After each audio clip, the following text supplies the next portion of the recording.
Alright, in this video we're going to go over marching. One of the things that I've discovered as I've tried to learn this game more and more is that for me in my brain I thought that I would get to Section 5 and 5.0 of the rulebook and read about marching, or Section 6 and learn about orders and things like that. And then that would be it. I would understand marching.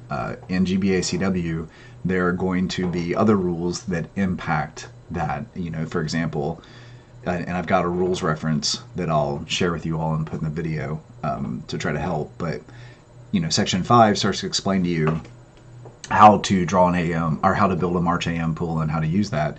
But then Section 9 has a relevant rule, Section 6, Section 8, Section 10, they all have rules that impact marching. So what I'll try to do in these videos is show you mechanically how to do the thing, which is marching in this case, and then I'll also, once I've explained or shown visually how to do the marching, then I'll actually talk about some of the nuances and some of the strategic things that I've seen, mistakes I've made, and things like that. But always open to your feedback, and please feel free to leave a message, or leave a note or a question or anything like that. Okay, with that said, so what is marching? Marching is the fastest way to move your troops across the battlefield.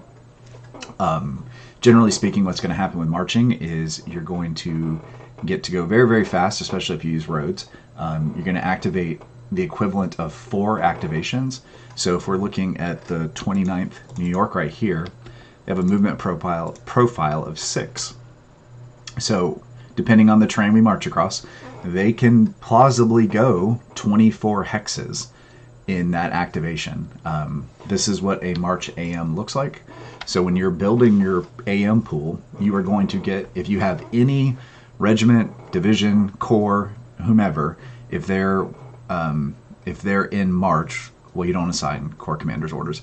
So division, if you have a division or brigades or whatever, if they're under March, then you're going to put 1 AM pool, agnostic of how many literal units there are, how many, you know, if you have 3 divisions in March, you don't put 3 AMs in, you put in 1. And when you draw that March AM, everyone underneath that order will go. The rulebook does a really good job of helping you understand how, like, some of the main rules don't apply. This is kind of more in the nuance section, but just as an example, if you are out of command, you can activate, if a division is out of command, it can activate no more than 3 times. So even if its efficiency rating is 4, because of whatever, it can still not do more than 3 activations, unless it's under March. And when it's under March, it's considered to be in command for that activation purpose, no other purpose. It doesn't get any other benefits being in command. It can't do division order changes, anything like that, but it can activate 4 times underneath the March rules. So good example of a little nuanced difference between the main rules and how March impacts things. So in most of the games, what you're going to find is your reinforcements are going to come into the game under March. So again, the idea is that they're hustling to catch up with the rest of the guys and help out. I will show you how to change a on-map unit into March and what the implications there are. But let's start with the most likely occurrence, which is that you're coming in reinforcements, you're under March. So we've got Colts here.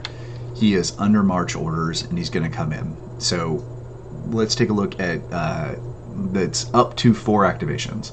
So that's really powerful, and the way this really works is you're going to go really, really far. It might surprise you how far you can get your guys across the map. So let's look at the 29th New York just for a second. So their movement profile 6. They're going to have 4 activations, and just for quick conversation's sakes, let's say every hex they cross just costs 1 MP, for example.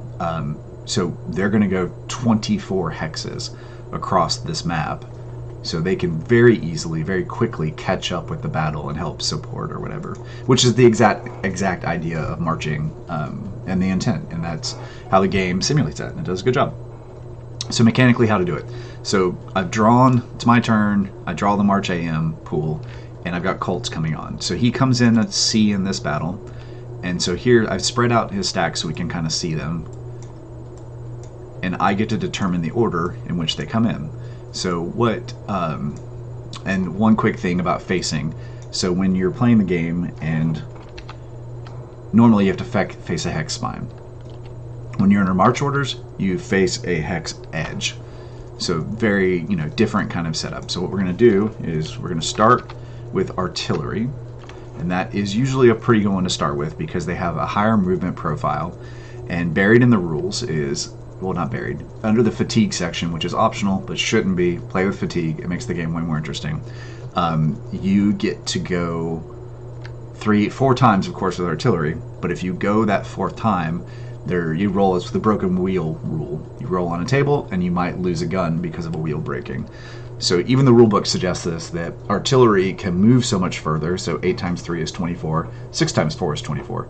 So you can activate the artillery just 3 times and get the same distance that you would get with doing your infantry all 4 times. So you don't have to take the risk of the broken wheel unless that's just something you really want to do.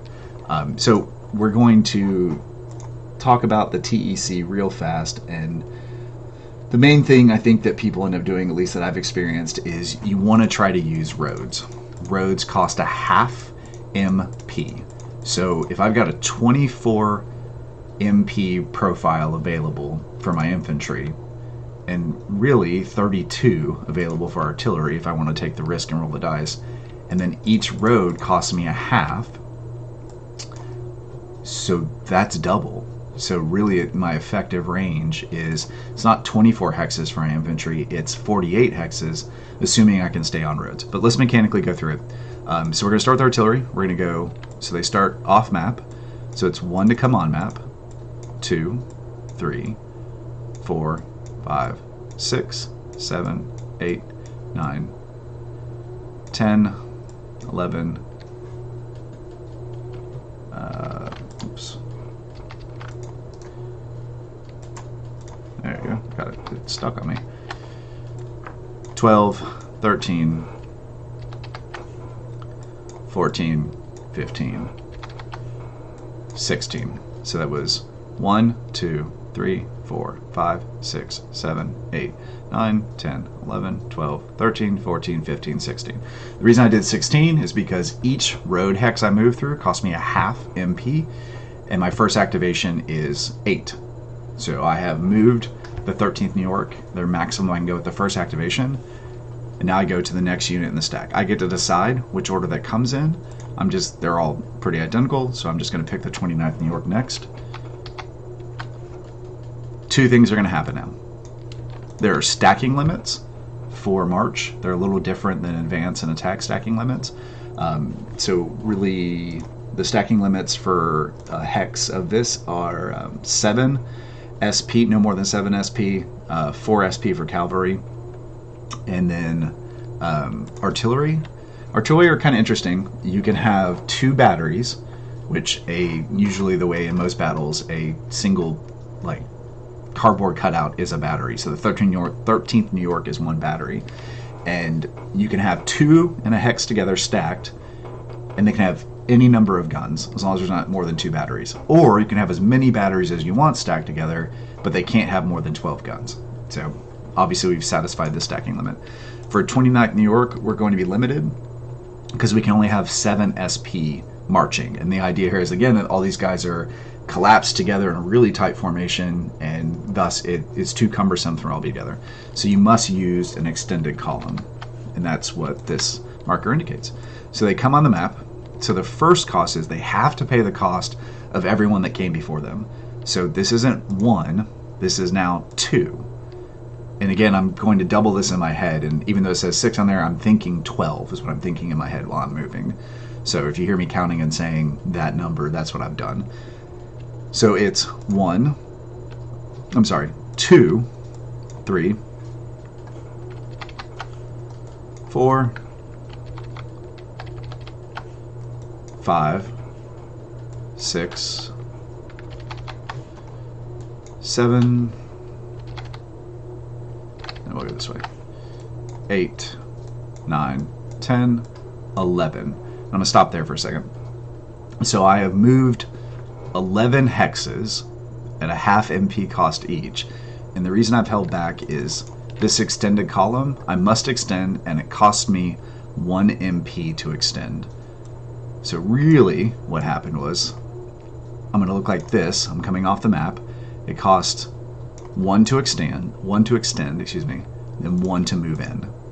So now I'm at not 2, but 3, 4, 5, 6, 7, 8, 9, 10, 11, 12. And so that's my 12. Okay, another error I made. You have to keep the extended column on the road to get all the benefits of that. So you end up looking, they called it, I think the rule book calls it a snake or something like that, but it ends up looking, it can look a little funky as it goes through. But so that has satisfied first activation. Rinse and repeat for 73 PA. What ends up mathematically working out just fine when they're all the same is you can pretty much just do this, because these guys are all going to satisfy between having to extend and eat the MP cost for the unit that came before them. This is what it'll end up looking like. That's a single activation. Now I get to do that 3 more times. So you can see very easily I can get these guys up here, no problem. I'm gonna have lots of movement, at least in this battle. I'm close enough to the rear of my forces on the Union side to get up and help out. So how far forward can I move towards the battle? You cannot move closer than 4 hexes in line of sight of an enemy unit.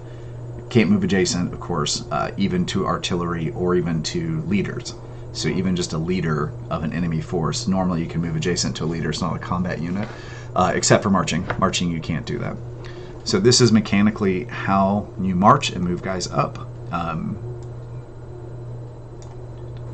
So some key things to remember about march. Units under march can really just move. They can't reaction fire, they can't reaction facing change. They lose a lot of their, artillery and cavalry that have special reactionary type moves. They lose all that. They can just move. They move just when a March AM is drawn. If you flip a group into a command into March and you don't have a March AM pool in the AM pool, they're not going to march that turn. They're not going to march till next turn when you actually have that available for them. So something to consider. By far, march is the fastest way to move units across a battlefield. Even if you're in a situation where you've got to put a command into march, let's say you have them out on a far flank. Let's use this map in front of us. Let's say that we were over here fighting, or that's very illogical given this map, but let's say we were over here fighting, the fight went well, but this is not going well. I need to pull back over here. Going into march, even if that means this turn I'm not going to get to advance, even 6 or 9 for these cavalry or whatever, losing that and then picking up the next turn in march will allow me to get there a lot faster. But there's a lot of trade-offs. Being in march, you are highly vulnerable. Your guys are in columns. You're probably going to take a lot of casualties if you get attacked. Buried in all this is kind of I'm going to call out some nuanced rules. So it's high-level strategy. Just, it's the best way to move units around on the map. Obviously, very logical, right? So, nuanced stuff, things that weren't immediately obvious to me. I kind of said just a second ago, but I'll repeat it, that you're only going to activate March with a March AM chit, and 1 March AM chit is all that exists. So if you've drawn the March AM chit, and you're later in the turn, somebody gets moved into March, they won't get activated with it. But if you already had somebody in March, and then you put a command into March, then you draw the March AM chit, they will get to utilize that. March units don't face a hex vine. They face a hex side. They get to, just double check my notes here, obviously trails and roads are the best way to move to march. You must adhere to the road shape. So when you're doing this, your guys, they have to be like that. They can't be like that. Campfire, oh, that's what it was. You flip. So let's say the awfulness happens. You're in march and the enemy gets to you and they fire on your guys. Automatically, after that combat is resolved, at the end of that brigade activation, so that brigade attacking you, when they're done activating, your guys that were attacked, your brigade, will automatically flip to advance. So that's helpful. It can tend to minimize how painful it is to get caught in a march extension and basically get attacked to take a lot of damage and then be stuck in march. It can be very challenging. All right, so that is March. Those are the summary of the rules. Some nuances, some strategy around it. I think March is kind of self-evident how much strategy there really is. But anyways, I'll get this posted up and I'll give you guys my cheat sheet with all the rules references. You can do it just by looking inside the rule book for the word March. But it helped me a lot when I organized the video. But please leave me questions, comments, anything like that. Thanks.